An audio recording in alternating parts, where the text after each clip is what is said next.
Powernya karena dulu kan nyari. Bang di dalam aja bang.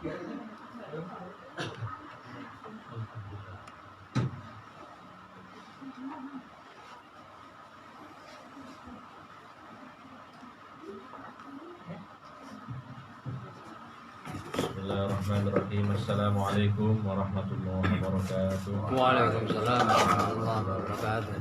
Alhamdulillah wassalatu wassalamu ala Rasulillah nabiyina Muhammadin sallallahu alaihi wa ala alihi wa sahbihi wa sallama tasliman katsira, amma ba'du. Para jamaah sekalian yang saya hormati dan yang saya muliakan, Sahibul Bait yang sama-sama kita hormati, marilah sama-sama pada kesempatan sore hari ini tanggal 16 Agustus, hari Pramuka. 14 lah. Hah? 14 lah. 16. 14. 14 ya? Oh iya. Hari sebelum hari kemerdekaan, Malam tirakatan. Malam Tirakan ya.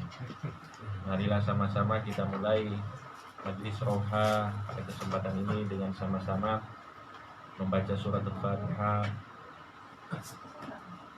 binayatul aslaf wa alama wa da'a bi aslafuna salihun wa ila hadratin Nabi Muhammad sallallahu alaihi wasallam sirril Fatihah. A'udzubillahiminasyaitonirrajim. Bismillahirrahmanirrahim. Alhamdulillahirabbil alamin arrahmanir rahim maliki yaumiddin iyyaka na'budu wa iyyaka nasta'in ihdinas siratal mustaqim siratal ladzina an'amta 'alaihim ghairil maghdubi 'alaihim waladdallin.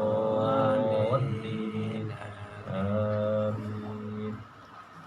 Yang dilanjutkan dengan sama-sama membaca niat ta'allum. Bismillahirrahmanirrahim. Bismillahirrahmanirrahim. Nawaitu ta'alluma wa ta'lim Nawaitu ta'alluma wa ta'lim wa tadhakkura wa tadhkir wa tadhakkura wa tadhkir wa naf'a wal wa intifa' naf'al intifa' wal ifadata wal istifadah wal ibadah wal istifadah wal hadza 'ala tamassuki wa 'ala bi tamassuki kitabillahi bi kitabillahi wa sunnati rasulih wa sunnati rasulih sallallahu alaihi wasallam sallallahu alaihi wa wasallam du'a ila al-huda wa du'a ila al-huda wa dalalata 'ala al-khairi wa tarada ila khairi ibtigha'a wajhillahi ibtigha'a wa illahi mardatihi wa wa mardatihi qurbihi wa qurbihi wa thawabihi wa thawabihi subhanahu wa ta'ala.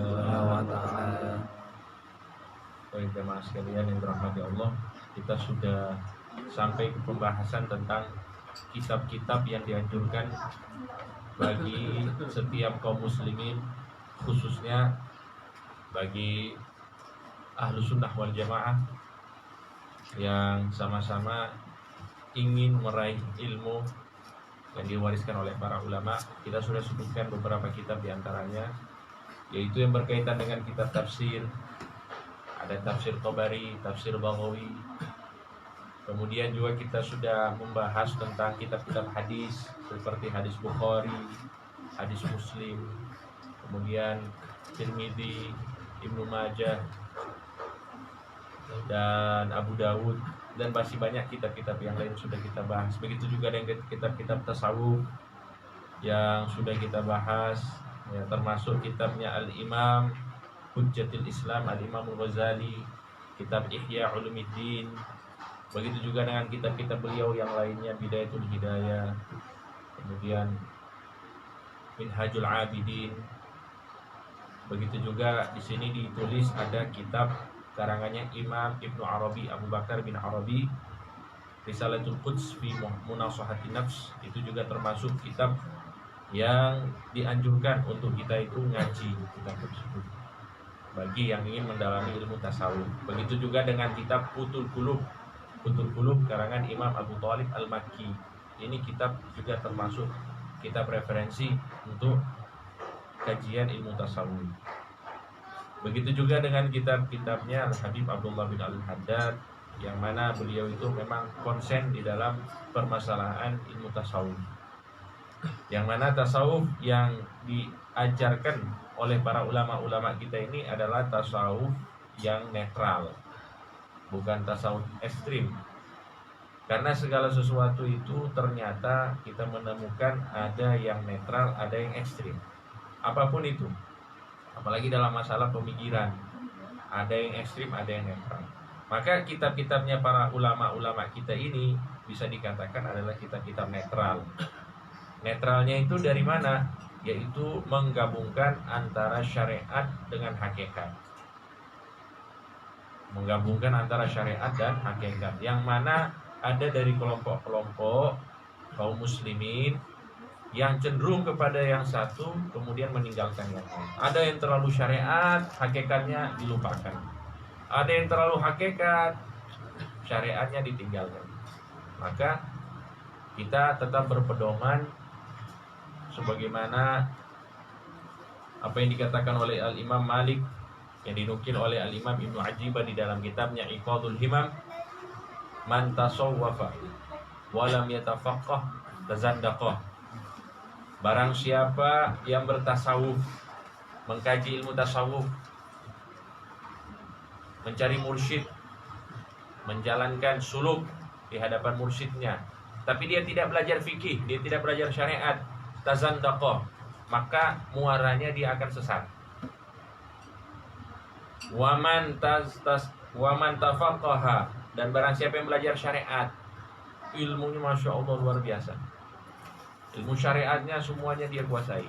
Walam yatasawwaf, tapi dia tidak bertasawuf, dia tidak mencari mursyid yang membimbing dirinya menuju Allah.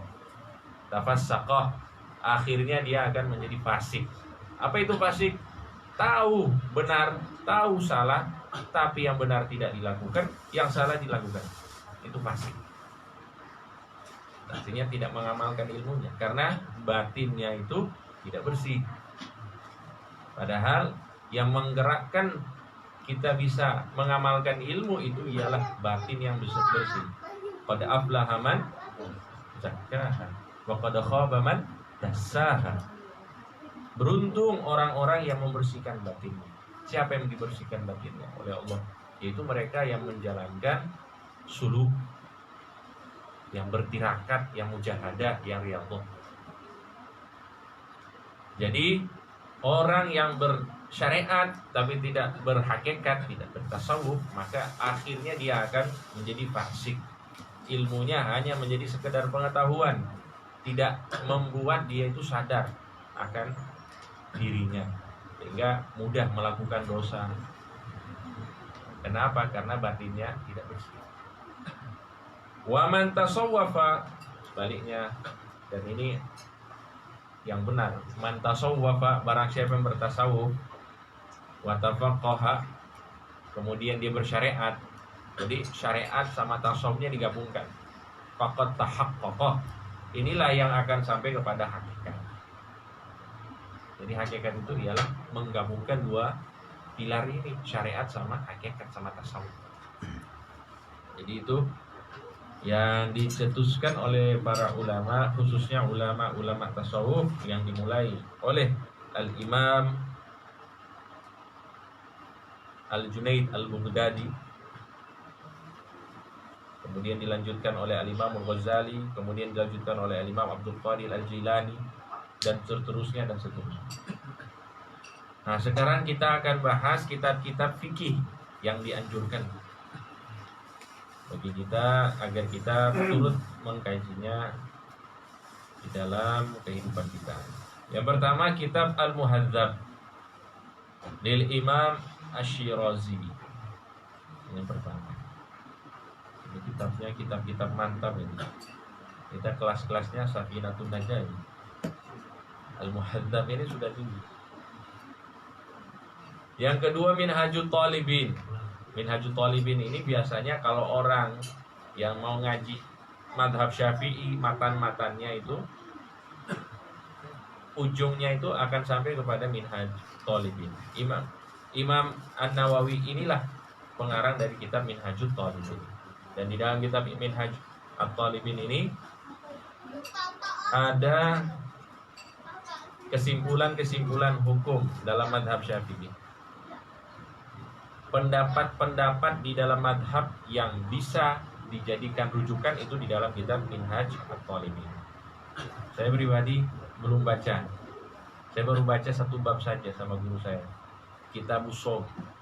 Pas Ramadan ngaji puasa. Jadi cuma ngambil barokah sedikit, tapi belum pernah baca. Kalau kitab di bawahnya sudah pernah. Dikatakan bahwa Al-Habib Umar bin Abdurrahman Al-Attas. Al-Habib Umar bin Abdurrahman Al-Attas ini Sahib Ratibul Attas, yang mana beliau ini dijuluki dengan Qutbil Anfas. Punya murid namanya Syekh Ali bin Abdullah Baros. Mana suatu ketika beliau di majlis bersama para muridnya. Kemudian beliau berkata, di luar ada Rasulullah.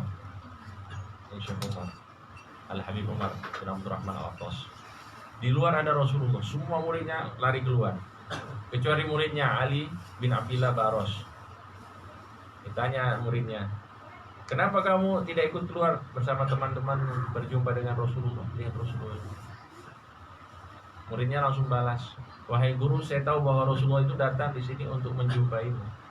Untuk apa saya keluar? Artinya ini murid yang setia ini, Syekh Ali bin Abdullah Baros. Sehingga kalau kata Habib Umar bin Abdurrahman Al-Attas, siapa yang mau tawasul dengan saya harus tawasul juga dengan murid saya. Jadi kalau mau tawasul, Al-Habib Umar bin Abdurrahman Al-Attas wa Syekh Ali bin Abdullah Baros, harus satu paket. Kalau enggak diterima tawasulnya. Ulang-ulang, Masya Allah. Dan dikatakan juga bahwa Al-Habib Umar bin Abdurrahman Al-Attas ini adalah keturunan dari Sayyidina Al-Imam Al-Muhajir yang paling pertama dijuluki dengan Habib, Umar bin Abdurrahman Al-Attas. Jadi dulu julukan-julukan Habaib ini bukan Habib sebelum beliau. Dulu itu macam-macam. Misalnya masanya Sayyidina Al-Imam Al-Muhajir itu bukan dipanggil Habib, tapi dipanggilnya Imam. Ke bawah sampai ke masanya Al-Habib Abdurrahman bin Muhammad As-Segaf Al-Muqaddam Ats-Tsani, itu julukannya bukan Habib juga, julukannya Syekh. Maka dikenal dengan Syekh Abdurrahman bin Muhammad As-Segaf, bukan Habib. Nanti zamannya beliau ini, yaitu orang yang paling pertama dijuluki Abdurrahman, dan juga Habib, yaitu Habib Umar bin Abdurrahman Al-Attas. Jadi sebelum-sebelumnya itu dijuluki Syekh, dijuluki dengan Syekh. Maka Syekh Abu Bakar bin Salim, kemudian Syekh Abdurrahman bin Muhammad As-Sigaf, kemudian Syekh Abdullah bin Abi Bakar Al-Idrus dan Habib. Nah, dari zamannya Habib Umar bin Abdurrahman Al-Attas ini ke bawah, nah itu jadi Habib. Dan gitu. Habib Abdullah bin Al-Haddad, Habib Ali bin Muhammad Al-Habsyi, Habib. Kayak gitu. Kenapa beliau dinamakan Habib? Ini kan pembahasan nih kok Habib. Apa arti Habib? Enaknya tanya Habib aja langsung ya. Ya kan menjelaskan Habib. Sejarahnya gitu. Jadi Habib yang paling pertama dijuluki Habib itu Habib Umar bin Abdurrahman Al-Attas. Karena kenapa? Beliau itu suka dakwah. Suka dakwah. Setiap hari itu dakwah, setiap hari, nggak ada liburnya dakwah. Bahkan dikatakan oleh beberapa ulama bahwa beliau itu nyaris tidak sholat Jumat. Maksudnya apa ya? Musafir terus. Musafir, dakwah terus.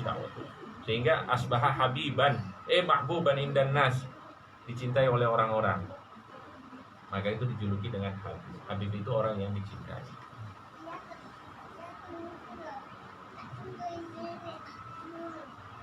Adapun ke bawahnya ya mulai ada muncul istilah baru yaitu Sayyid. Sayyid itu ya ke bawah. Dulu nggak ada istilah Sayyid. Nanti di bawahnya itu pakai istilah sayyid. Wallahu a'lam bishawab. Nah, jadi Habib Umar bin Abdurrahman Al-Attas ini kana yuharridhu ala qiraati Minhaj. Beliau sangat mendorong kita untuk membaca kitab Minhaj.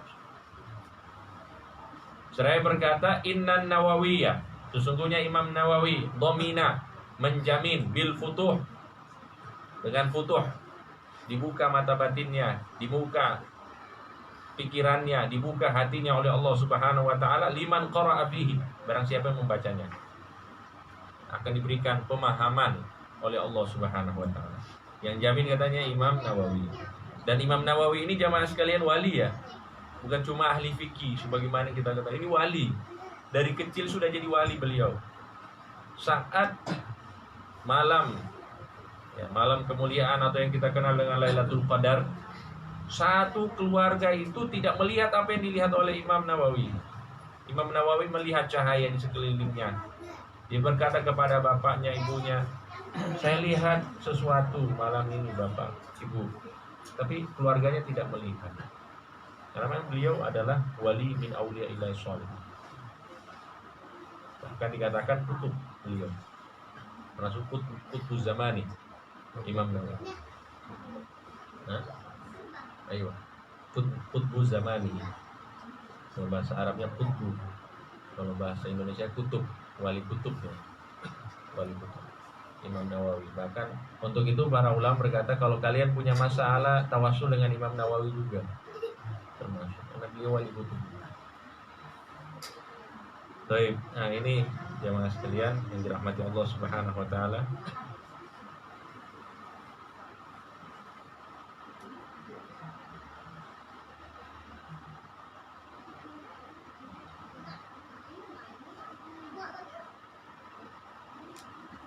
Kemudian kitab-kitab fikih yang lainnya. Kitab-kitab fikih yang lainnya seperti Mughni, seperti Mukhtasarul Latif, Al-Iqna' ala Abi Syuja' dan lain sebagainya. Ini banyak pokoknya.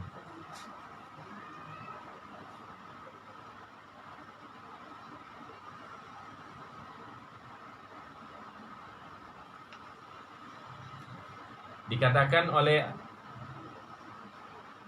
Imam Ibrahim bin Muhammad Asy-Syafi'i qala sa'altu abi, aku bertanya kepada bapakku, ayyul ilmi ata'allamuhu, ilmu apa yang harus aku pelajari? Faqala amma syi'ru fa innahu yadha'ur rafi'ah wa yarfa'ul khasisah. Ilmu syair itu akan merendahkan orang yang tinggi dan mengangkat orang yang rendah. Jadi kalau ada orang yang rendahan, tidak punya kedudukan, tidak punya status sosial yang tinggi, ketika bisa bersyair, dia akan terangkat derajatnya. Sebaliknya, orang yang tinggi derajatnya, kemudian suka bersyair, itu akan rendah derajatnya. Maka dari itu termasuk hikmah bahwa Rasulullah SAW itu bukan penyair, bukan. Karena sudah tinggi derajatnya, baik di sisi Allah dan juga di sisi manusia. Kedudukan sosialnya itu sudah tinggi. Maka dikatakan di dalam Al-Quran demikian, bahwa Rasulullah itu bukan penyair. Rasulullah itu bukan penyair, tapi suka syair, tapi bukan penyair. Karena penyair itu, karena sifat ilmu syair itu mengangkat yang rendah, merendahkan yang tinggi.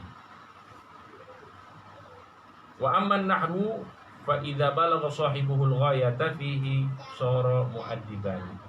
Adapun ilmu nahwu, apabila sudah sampai ke puncak ilmu nahwu, seseorang itu bisa menjadi orang yang bisa mengajarkan adab. Dan ini rahasianya jamaah sekalian, kenapa ilmu nahwu itu bisa mengangkat seseorang menjadi orang yang beradab dan bisa mengajarkan adab. Kenapa?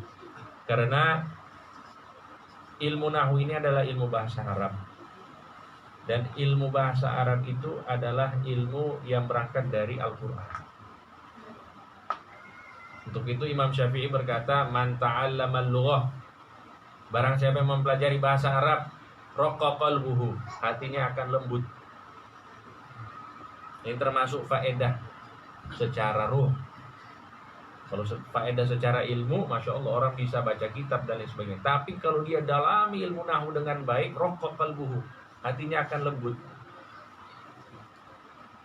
Maka kalau orang yang sudah bisa menguasai nahu, dia akan menjadi mu'adziban. Wa ammal Qur'an fa idza balagha sahibuhu ghayata fihi shara mualliman. Apapun kalau dia mempelajari ilmu Quran dan dia sudah sampai kepada puncak ilmu Quran, dia akan menjadi seorang muallim, seorang yang mengajar, seorang guru. Wa ammal fiqhu fa huwa sayyidul ulum. Adapun fikih adalah pemimpin ilmu-ilmu yang ada.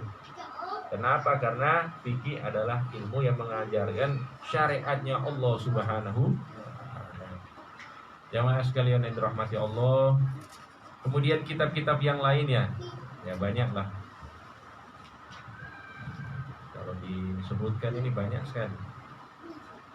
Cuma masalahnya kita mau baca tidak? Sebutkan aja lah ya. Boleh tahu aja dulu lah. Dibaca aja ya. Tahu aja dulu. Tafsir Fakhrul Razi, Syarah Imam Nawawi ala Sahih Muslim, Syarhul Mu'adzab, Muqaddimah Ibnu Khaldun. Nah, Muqaddimah Ibnu Khaldun ini beliau menceritakan banyak hal, termasuk sejarah, antropologi, sosiologi, semuanya diajarkan di dalam kitab Muqaddimah Ibnu Khaldun. Karena beliau penjelajah, sejarawan, penjelajah, ahli antropologi, ahli agama juga, Masya Allah. Kemudian Al-Asma' was Sifat, karangan Imam Baihaqi, menjelaskan tentang sifat-sifat dan nama-nama Allah Subhanahu wa taala.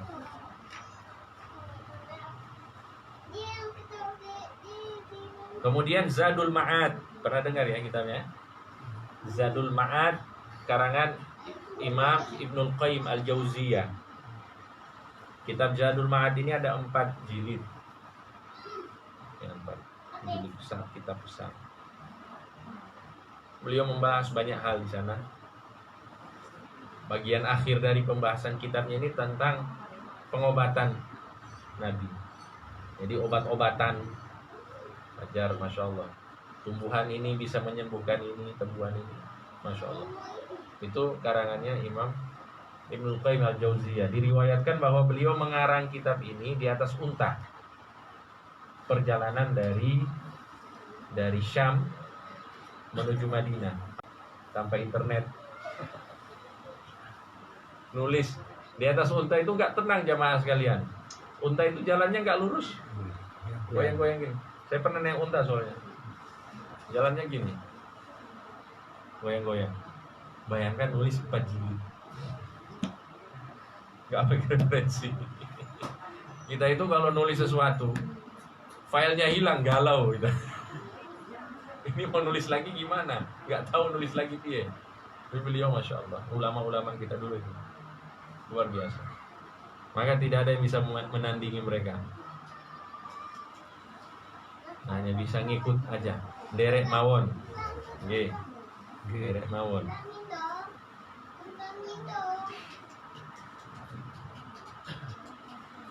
Zadul Ma'ad. Kemudian juga kitab, ya banyak sekali ya. Asy-Syifa fi Ta'rifi Huquqil Mustafa. Ya, kitab nama judulnya Asy-Syifa, tentang pengenalan kitab Syifa, yaitu tentang pengenalan hak-haknya Rasulullah SAW. Mujarrabatun qira'atuhu likashfil furaq. Kalau ada masalah katanya baca kitab ini selesai. Insyaallah. Ya banyaklah. Nah, kemudian jamaah sekalian yang dirahmati Allah, sekarang kita masuk ke pembahasan tentang kitab-kitab yang kita itu diperingatkan untuk tidak membaca kitab-kitab ini. Jadi ada kitab yang dianjurkan yang sudah tadi, ada juga kitab-kitab yang kita itu diperingatkan untuk tidak membaca. Apa itu? Pertama ya, saya baca cepat saja di sini. Mu'allafat Asy-Syaikh Ibnu Arabi, karangan-karangan kitab Imam Ibnu Arabi, dan kitab Mi'raj dan Matnun karangan Imam Ghazali. Jadi tidak semua karangan Imam Ghazali itu dianjurkan untuk dibaca. Ada kitab namanya Al-Mi'raj sama Al-Mabnun. Saya juga belum pernah lihat wujudnya seperti apa. Cuma memang Imam Ghazali itu ada fase-fase kehidupannya. Beliau memang dulu sangat falsafi, sangat berminat sama ilmu falsafat, sehingga rohani sufinya itu belum terlalu matang. Sehingga kalau membaca kitab itu bukan mendapatkan keterangan, takutnya ya kita salah paham. Maka diperingatkan untuk tidak membacanya. Kemudian juga karangan kitab-kitabnya Abdul Karim Al-Jili sebenarnya bagus. Muhammad Al-Insanul Kamil, Nabi Muhammad adalah manusia yang sempurna. Kitabnya bagus. Tapi kalau kita ini yang ilmunya masih dangkal seperti ini, baca kitab itu ya tambah bingung. Tauhid kita nanti bermasalah. Nah, itu yang dipermasalahkan di sini. Jadi saya ulang lagi ya, karangan-karangannya Imam Ibnu Arabi ya, seperti Al-Futuhat Al-Makkiyah. Ini kitab beredar biasa di mana-mana. Tapi untuk kita usahakan, kata para ulama kita Ahlus Sunnah wal Jamaah, jangan banyak baca ini. Atau jangan bacalah kalau masih belum kuat keilmuannya. Kemudian juga beberapa kitabnya Imam Ghazali. Kemudian juga kitab-kitabnya Asy-Syaikh Abdul Karim Al-Jili.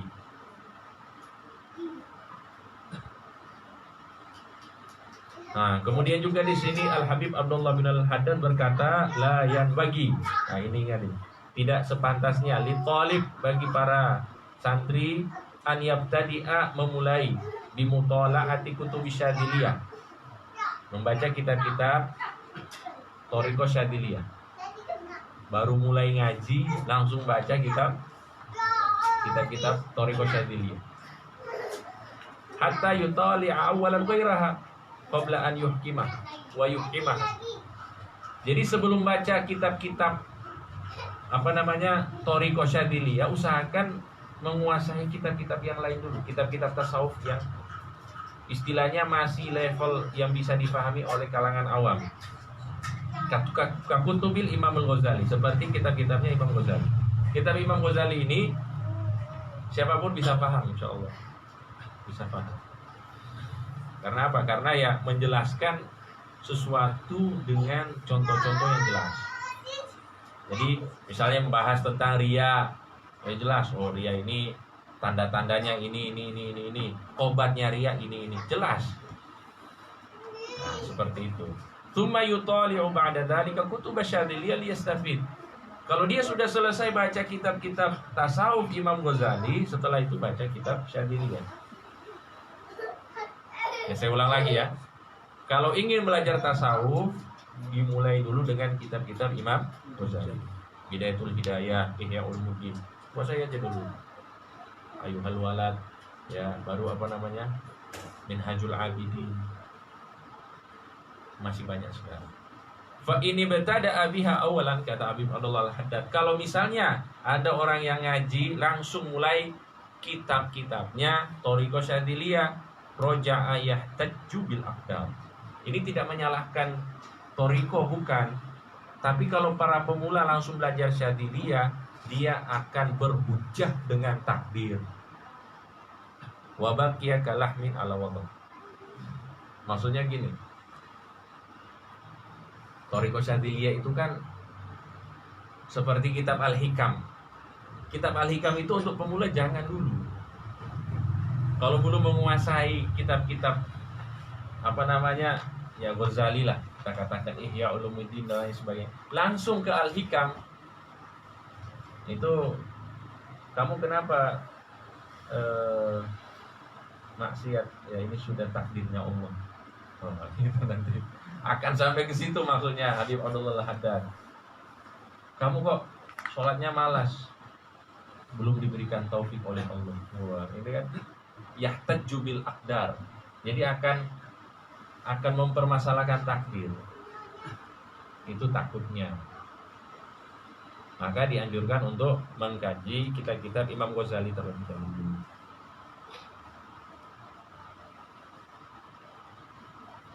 Kalau sudah mantap tasawufnya, tasawuf Ghazalinya, nah pindah ke Al-Hikam dan yang sejenisnya dari Thariqah Asy-Syadziliyah. Dan Thariqah Syadziliyah ini sebenarnya kalau kita bicara Thariqah Syadziliyah, Thariqah Alawiyah itu sebenarnya mengandung dua Thariqah Ghazali dan Thariqah Syadzili. Dua-duanya ada sebenarnya. Digabungkan jadi satu. Itu aja. Kalau kita bicara Thariqah. Tapi dalam fase pembelajarannya usahakan dimulai dengan Ghazali dulu, kemudian belajar Syadzili. Di sini sudah ada yang pernah ngaji Al-Hikam? Pernah? Cuma dengar tuh. Iya. Dilangi. Oh gitu. Ya enaknya kalau misalnya yang membahas Al-Hikamnya bagus, insya Allah bagus juga. Tapi kalau bahasannya terlalu mendalam, takutnya yang dengar ngambang. Ini apa bahasanya? Iya. Dan kebanyakan gitu. Kebanyakan yang hadir di Al-Hikam kalau pembahasannya, misalnya membahasnya itu kurang, istilahnya bisa membawa Al-Hikam itu di dalam kehidupan nyata, biasanya ngambang. Bahasanya, kata-katanya terlalu tinggi. Itu maksudnya. Jadi seperti itu jamaah sekalian. Kemudian juga diingatkan di sini kita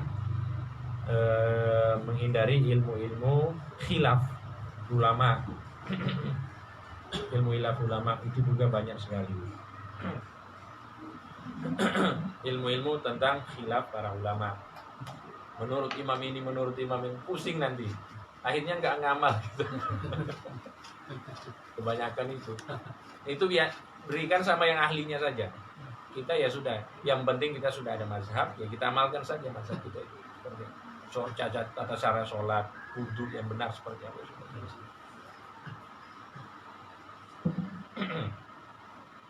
Jamaah sekalian yang dirahmati Allah. Kemudian juga diingatkan kita untuk tidak banyak membahas kitab-kitab yang berkaitan dengan pertikaian para sahabat.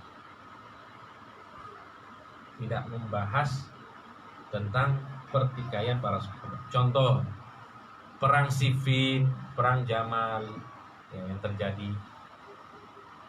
Jamal, pernah dengar kan perang Jamal? Perang onta. Imam Ali dengan Siti Aisyah, itu kan perang antara sahabat. Imam Ali dengan Muawiyah, perang antar sahabat. Ini kata para ulama, yang bagi lil insan alla yata'ammaqa fi mutala'atil kutubil lati fiha dzikru ma waqa'a li sayyidina Ali. Jangan terlalu memperdalam ya bacaan ataupun kajian tentang peperangan yang terjadi antara Sayyidina Ali dan para sahabat yang lain. Kenapa? Li'annaha tughiru sudur. Karena itu akan membuat hati kita emosi. Wala budda ma yamurru alaihi al-qalil minha fi syai'in minal kutub. Wala budda ma yamurru alaihi al-qalil minha fi syai'in minal kutub wa in buliyal alimu bidzalika wahtaja ila an-nadhar fi syai'in mimma dzukira falyatawassat wa la yumhin. Jadi kalau kita bahas itu pasti kita akan menyalahkan satu dari dua pihak. Ini yang salah ini. Padahal apa? Dua-duanya sahabat. Dua-duanya sahabat. Dan sahabat itu ya sudah dijamin oleh Rasulullah SAW. Dan kita, keyakinan kita ahlu sunnah wal jamaah, sahabat ahlul bait itu satu dari Rasulullah SAW. Kita tidak condong kepada sahabat, kita juga tidak terlalu condong kepada ahlul bait sehingga kita menyalahkan yang lain. Tidak, semuanya itu dari Rasulullah, bimbingannya Rasulullah SAW. Itu aja. Wa ma jara bainas sahabi nasqutu anhu wa ajrul ijtihadi nuthbit. Apa yang terjadi pada sahabat, peperangan ataupun pertikaian yang ada, kita diam, gak usah bahas. Adapun pahala ijtihad, kita anggap mereka itu berijtihad. Yang mereka lakukan itu ijtihad, menginginkan kebaikan. Maka kita ngambil rumusan dari Rasulullah SAW bahwa orang yang berijtihad apabila benar dapat berapa pahala? 2. Apabila salah dapat berapa? 1. Sudah. Sahabat seperti itu. Kalau misalnya pasti ada yang salah, ada yang benar. Tapi yang benar dapat 2 pahala, yang salah dapat 1 pahala. Karena semuanya mustahil. Itu menurut kita ahlu sunnah wal jamaah. Jadi seperti itu jamaah sekalian dirahmati Allah. Jadi kita jangan terlalu banyak membahas. Dan ini terbukti. Kalau orang banyak bahas ini pasti akan menyalahkan, akan mendidih hatinya. Kalaupun harus mengkaji ya sekedarnya saja, sekedar pengetahuan.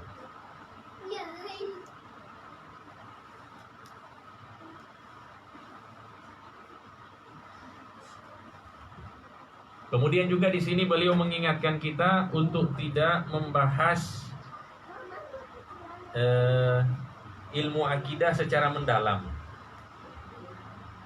Ilmu akidah secara mendalam. Ya cukup saja ya istilahnya bahasanya sekedarnya, yang penting kita itu sudah bisa memahami Allah dengan benar, bisa yakin, sudah itu saja. Gak usah muluk-muluk, gak usah terlalu mendalam. Kalau kita baca Ihya Ulumuddin sebenarnya bagian pertama itu tentang akidah. Kita baca Ihya Ulumuddin, kita bisa memahami tentang hakikat Allah dan lain sebagainya. Setelah itu tinggal yakin.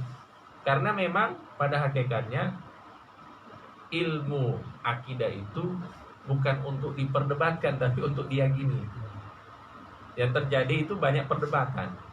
Allah begini, Allah begitu, Allah begini. Gak usah dibahas, yakin aja. Kita tahu Allah ya seperti ini, sifat-sifatnya ini. Allah itu maha suci dari segala kekurangan. Allah itu tidak sama dengan makhluk, ya selesai. Tinggal yakin aja. Bahwa yang bertasarruf di dalam alam ini Allah. Sudah, gak usah terlalu banyak membahas. Dan yang paling istilahnya menentang pembahasan mendalam tentang akidah ini Habib Abdullah Al-Haddad. Nah, jadi itu juga jamaah sekalian ya. Masalah akidah yang terlalu mendalam juga usahakan kita jangan terlalu bahas.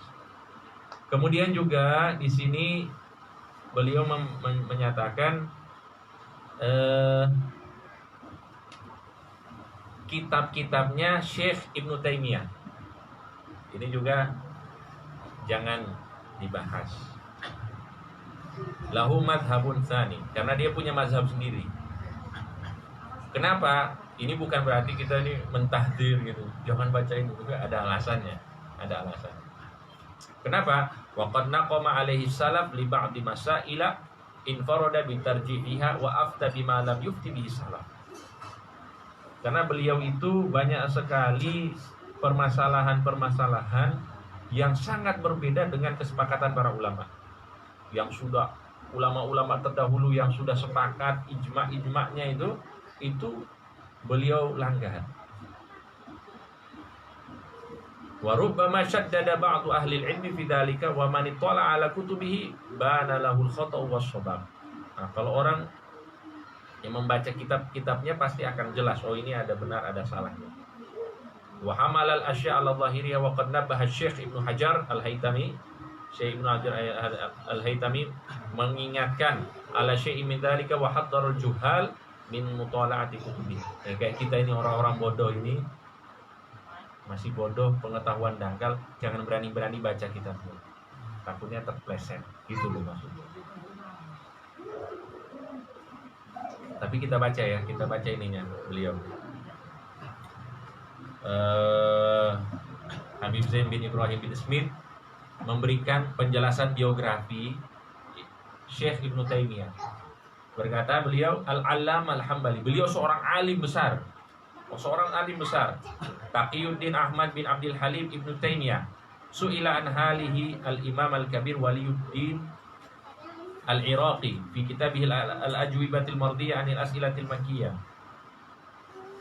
Jadi beliau ini orang alim besar ini. Nah, tapi ditanya salah seorang ulama di zamannya beliau tentang keadaan Syekh Ibnu Taimiyah. Faqala amma Syekh Taqiyuddin Ibnu Taimiyah fa huwa imamun wasi'ul ilmi Beliau itu adalah seorang imam, seorang ahli ilmu. Imam itu berarti sudah menguasai banyak ilmu, jamaah sekalian. Seorang imam besar yang ilmunya luas, katsirul fadhaili wal mahasin, memiliki banyak keutamaan dan kebaikan-kebaikan. Zahidun fid dunya, zuhud terhadap dunia. Luar biasa orangnya. Zahidun fid dunya, raghibun fil akhirah. Hatinya itu hanya terpaut dengan akhirat. Bukan orang jahat ini, bukan. Orang zuhud. Orang zuhud. Orang yang hatinya terpaut dengan akhirat. Ala tariqi salafus saleh, sesuai dengan jalannya para salafun saleh. Lakinnahu, akan tetapi kama qila fihi, sebagaimana yang dikatakan tentang dirinya, ilmuhu akbaru min aqlihi. Ilmunya itu terlalu luas, terlalu besar dibandingkan akalnya, sehingga akalnya ini tak bisa nambung. Ilmunya luber. Kalau kita kan akal kita kosong gitu. Kalau beliau itu ilmunya full sampai akalnya nggak bisa nampung lagi. Fa'addahu ijtihaduhu ila kharqil ijma'. Maka karena ilmunya yang saking banyaknya ini, dia istilahnya apa ya? Ijma' ulama. Padahal ijma' itu tidak bisa ditentang. Ijma' ulama tidak bisa ditentang. Al-Quran, sunnah, ijma' ini tidak bisa ditentang. Kalau kias boleh lah. Karena sumber hukum itu kan yang disepakati oleh mazhab Syafi'i 4. Al-Quran, sunnah, ijma' dengan kias. Bahkan 4 mazhab bisa dikatakan, 4 mazhab sepakat dengan sumber hukum ini. Ijma' ini tidak bisa ditentang. Beliau tentang. Nah ini masalahnya. Karena apa? Ilmunya kebanyakan. Tapi kalau lihat orangnya, wali ini zuhudnya luar biasa. Zuhudnya luar biasa. Ibadahnya juga ya, jangan bandingkan diri kita dengan beliau.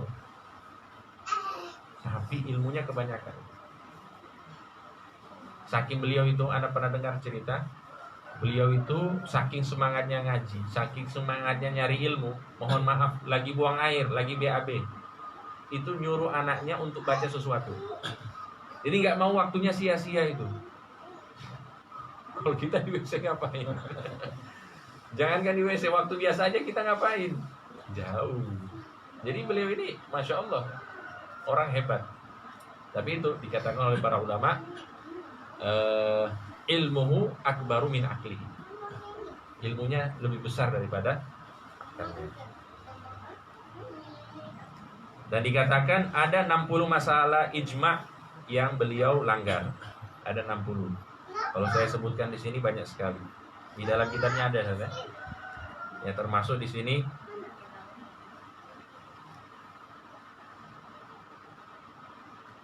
tentang ziarah Nabi Muhammad SAW. Ziarah Nabi Muhammad, beliau katakan haram.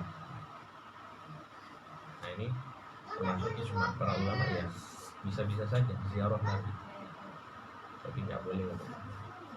Dan masih banyak istihad lainnya. Apa ijma' lainnya yang beliau langgar. Wallahu a'lam bishawab.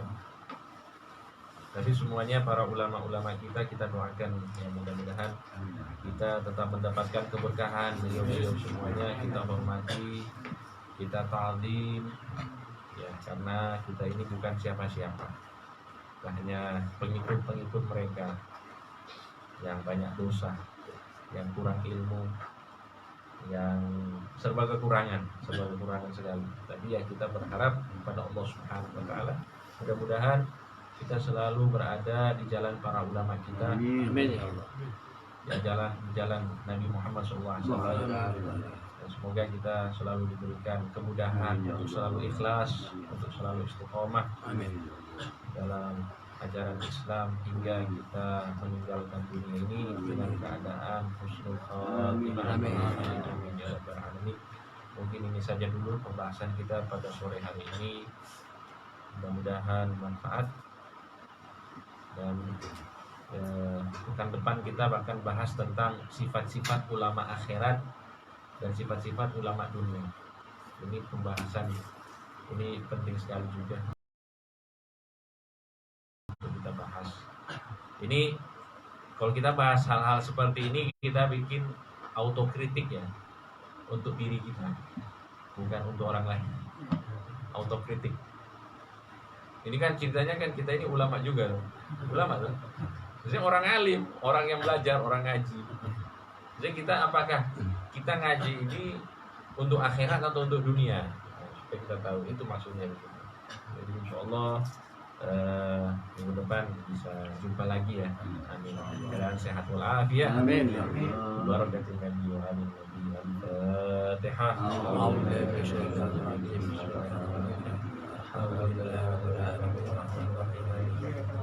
إياك نعبد وإياك نستعين اهدنا الصراط المستقيم صراط الذين أنعمت عليهم غير المغضوب عليهم ولا الضالين آمين بسم الله الرحمن الرحيم اللهم صل وسلم على سيدنا محمد مفتاح باب رحمة الله عدد ما في علم الله صلاة وسلاما دائمين بدوام ملك الله وعلى آله وصحبه اللهم اجعل في طاعتك فرحي وسروري وفي مرضاتك جميع أموري اللهم يا عليم حالاتي ومطلع على سرائري ونياتي اغني جميع حاجاتي واغفر ذنوبي وسيئاتي وتجاوز عن خطيئاتي وزلاتي وتقبل جميع حسناتي وسامحني فيما مضى وما يأتي واكتبني في ديوان ساداتي واسلك بي سبيل نجاتي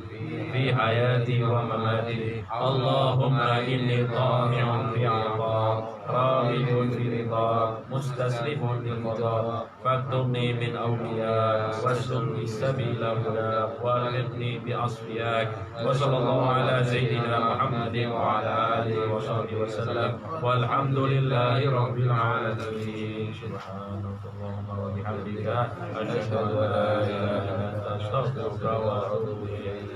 Kurang lebihnya mohon maaf. Wassalamualaikum warahmatullahi wabarakatuh. Waalaikumsalam warahmatullahi wabarakatuh.